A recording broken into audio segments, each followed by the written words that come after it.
अस्सलाम वालेकुम रहमतुल्लाहि व बरकातुहू। Hi hello welcome to my channel అండి। ఈ రోజు అయితే కనుక నేను బాస్మతి రైస్ తో మంచి చికెన్ బిర్యానీ చేస్తున్నాను। చికెన్ బిర్యానీ కోసం కింద తాయి ఉందండి, చికెన్ తాయి వండింది।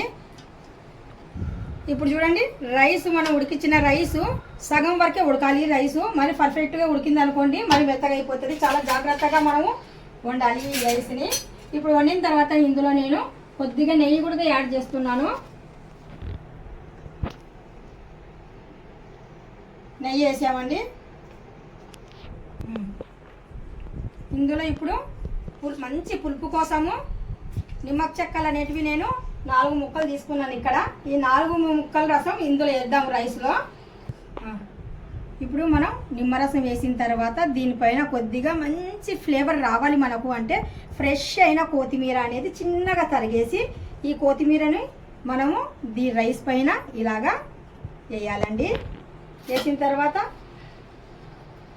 మరి పుదీనా లీవ్స్ ఉంటాయి కదా, పుదీనా లీవ్స్ కూడా ఇందులో మనము యాడ్ చేయాలి।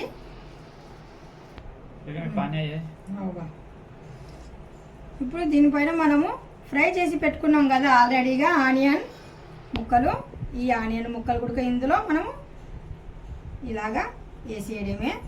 మంచి ఫ్లేవర్ ఉంటుంది, ఇప్పుడు బాగా టేస్ట్ కూడా ఉంటుందండి బిర్యానీ అనేది।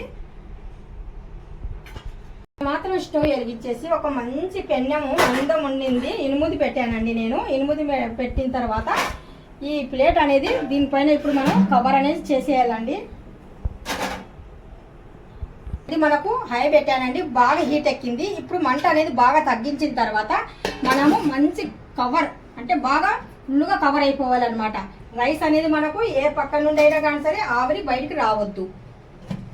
ఇప్పుడు మనము బిర్యానీ గిన్నెని ఈ ప్యాన్ పైన పెట్టేసి ఇందాక మనము బాయిల్ చేసిన వాటర్ తీసాం కదా, ఆ వాటర్ని పాడేసేలాగా మనము ఇక్కడ జాగ్రత్తగా ఎత్తి పెట్టాము। ఇప్పుడు మనం ఈ గిన్నె పైన ఈ ఆవిరి అంటే ఈ వేడి నీళ్ళు పెట్టామనుకోండి, ఆవిరితో పైనుండి బాగా దమ్ అవుతుంది, కింది నుండి కూడా బాగా లాగేస్తుంది అనమాట ఆవిరి। మనకి రైస్ అనేది సూపర్గా ఉంటుంది।